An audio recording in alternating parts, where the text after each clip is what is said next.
اللہ رب العزت نے اپنے محبوب کے مقام کو بہت بلند بالا کیا۔ دوسرے مقام پر رب نے ارشاد فرمایا اپنے محبوب کے تعلق سے وَرَفَعْنَا لَكَ ذِكْرَكَ، محبوب ہم نے آپ کے ذکر کو بلند کیا۔ جس کی عظمت اور مقام رب بڑھائے، رب اونچا کرے، وہ کوئی کیا گھٹا سکتا ہے یا بڑھا سکتا ہے؟ ہم سب اس لیے جمع ہوئے ہیں، حضور کے تعریف و توصیف کر کے حضور کا مقام بڑھانے کے لیے نہیں آئے ہیں، بلکہ حضور کی تعریف و توصیف کر کے اپنی قد کو اونچا کرنے کے لیے آئے ہیں، اپنے مقام کو بڑھانے کے لیے آئے ہیں۔ میرے اعلیٰ حضرت سیدی سرکار امام احمد رضا فرماتے ہیں چمک تجھ سے پاتے ہیں سب پانے والے، چمک تجھ سے پاتے ہیں سب پانے والے، میرا دل بھی چمکا دے چمکانے والے۔ اور آگے ارشاد فرماتے ہیں برستا نہیں دیکھ کر ابر رحمت، بدوں پر بھی برسا دے برسانے والے۔ اور حدیث کی روشنی میں اعلیٰ حضرت نے ارشاد فرمایا تو زندہ ہے اللہ، تو زندہ ہے اللہ، میری چشم عالم سے چھپ جانے والا۔ ہم اہل سنت والجماعت کا عقیدہ ہے میرا نبی کل بھی زندہ تھے، آج بھی زندہ ہے۔ حدیث پاک کا ارشاد ہے ان اللہ حرم علی الارض ان تاکل اجساد الانبیاء فنبی اللہ حی یرزق، اللہ رب العزت نے مٹی کو، اس زمین کو حکم دیا کہ اے زمین میرے انبیاء کے جسم کو کھا نہیں سکتی، وہ اپنی قبروں میں زندہ ہے اور انہیں روزی دی جاتی ہے۔ ہمارا عقیدہ یہی ہے نبی کل بھی زندہ تھے، آج بھی زندہ ہے۔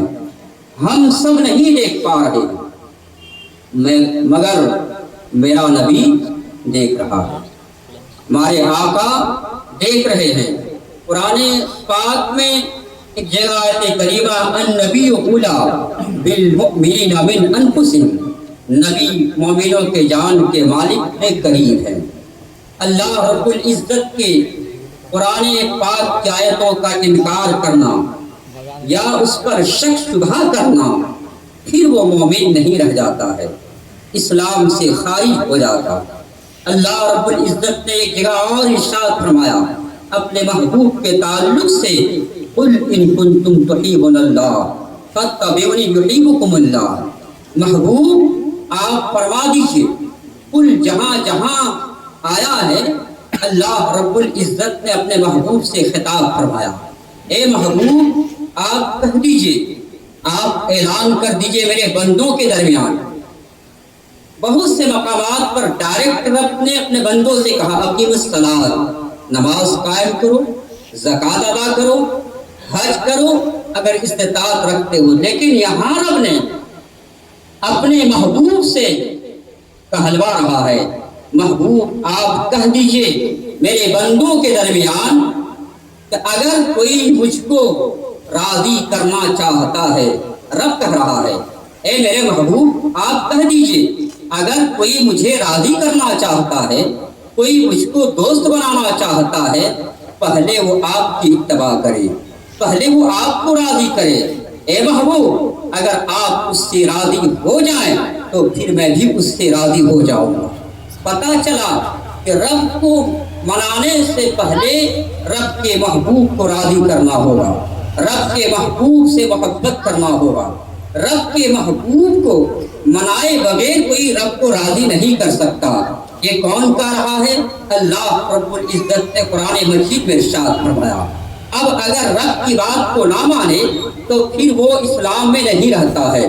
پھر دوسرے مقام پر رب نے ارشاد فرمایا فآمنوا باللہ ورسولہ والنور الذی انزلنا، تو ایمان لاؤ اللہ اس کے رسول اور اس نور پر، اس نور سے مراد قرآن عظیم ہے جس کو ہم نے محبوب پر اتارا۔ رب نے کیا کہا؟ اے محبوب آپ اعلان کر دیجئے کہ میرے بندوں کو اگر مجھ کو راضی کرنا چاہتا ہے پہلے میرے محبوب کو راضی کرے۔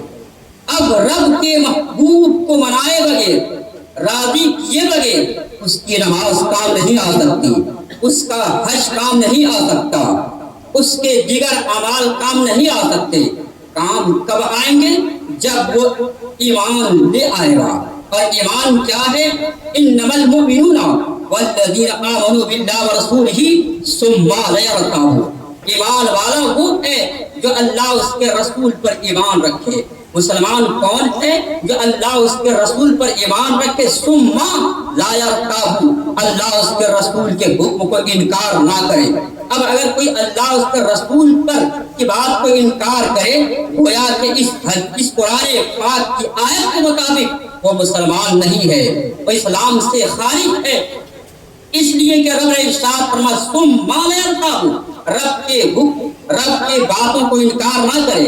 اللہ اس کے رسول کے، رسول پاک نے ارشاد فرمایا ان اللہ حرم علی الارض ان تاکل جساد الانبیاء۔ اس حدیث کو اب کوئی نہ مانے تو وہ اسلام سے خارج ہے۔ اس لیے کہ رب نے ارشاد فرمایا کہ مسلمان وہ ہے جو اللہ اس کے رسول پر ایمان رکھے اور اللہ اس کے رسول کی بات کو انکار نہ کرے۔ اب اگر حضور کے اس حدیث کو نہ مانتا تو گویا کہ اس نے قرآن کو انکار کیا، اور اگر قرآن کو انکار کرتا ہے پھر وہ مسلمان نہیں رہ جاتا ہے۔ اس لیے کہ رب نے ارشاد فرمایا فآمنوا باللہ ورسولہ والنور الذی انزلنا، تو ایمان لاؤ اللہ اس کے رسول اور اس نور پر۔ اس نور سے مراد قرآن عظیم ہے، قرآن پاک ہے۔ ہمارا عقیدہ میرا نبی کل بھی زندہ تھے، آج بھی زندہ ہیں، ہمیں دیکھ رہے ہیں۔ کون کہہ رہا ہے؟ کوئی عام بات نہیں، کوئی سڑکی اور لفظی بات نہیں، بلکہ قرآن پاک میں ہے النبی اولی بالمؤمنین من انفسہم، نبی مومنوں کے جان کے قریب ہیں۔ مالک ہے، مالک وہی ہو سکتا ہے جو زندہ ہو، اور اگر زندہ نہ ہو تو جائیداد کا وہ وارث نہیں ہو سکتا ہے۔ زیادہ مال کا مالک وہی ہوگا جو زندہ ہوگا۔ جب اس دنیا کو چلا جائے گا تب اس کے بیٹے وارث ہوں گے، اس کی اولاد مالک ہوں گے، لیکن میرا نبی کل بھی زندہ تھے، آج بھی زندہ ہیں۔ اس لیے ہر مومن کے جان کے قریب ہیں، وہ ہمیں دیکھ رہے ہیں۔ اس لیے تو میرے اعلیٰ حضرت ارشاد فرماتے ہیں تو زندہ ہے واللہ، تو زندہ ہے واللہ، تو زندہ ہے واللہ، میری چشم عالم سے چھپ جانے والے۔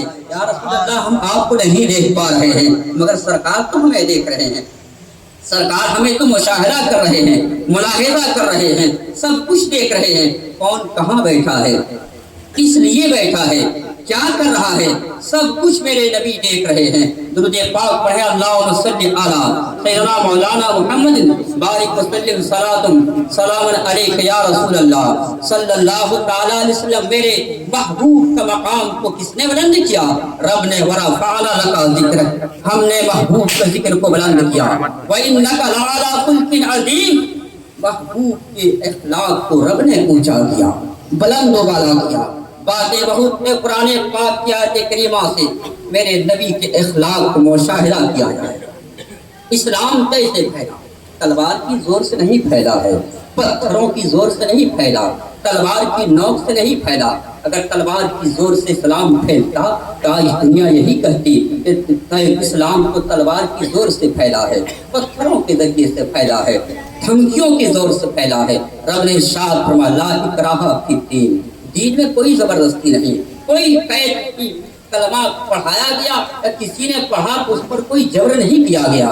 نبی کریم پر بے شمار بہت سارے مواقع ایسے آئے کہ دشمن آئے اور وہ دشمن تنے تنہا پڑ گیا، مگر نبی نے زور نہیں دیا کہ تجھ کو کلمہ پڑھنا ہی ہوگا، تجھے کلمہ پڑھے بغیر تم نہیں جا سکتے ہو۔ نہیں، میرے آقا کریم نے فقط کبھی کہا کہ اگر تم چاہو تو پڑھ لو، کہا نہیں تو چھوڑ دیا گیا۔ جانے لگے، راستے میں جب جاتے تو سوچتے تھے یہ کون انسان ہے، کیسا انسان ہے، کیسی ذات ہے، کہ نہ مارا، نہ دھمکی دیا، نہ کچھ اور کہا، نہ ان کے غلاموں نے کچھ کہا، بلکہ چھوڑ دیا گیا، اخلاق اور کردار سے متاثر ہوتا گیا، اسلام سے قریب ہوتا گیا، اسلام سے قریب ہوتا گیا، اسلام پھیلتا گیا۔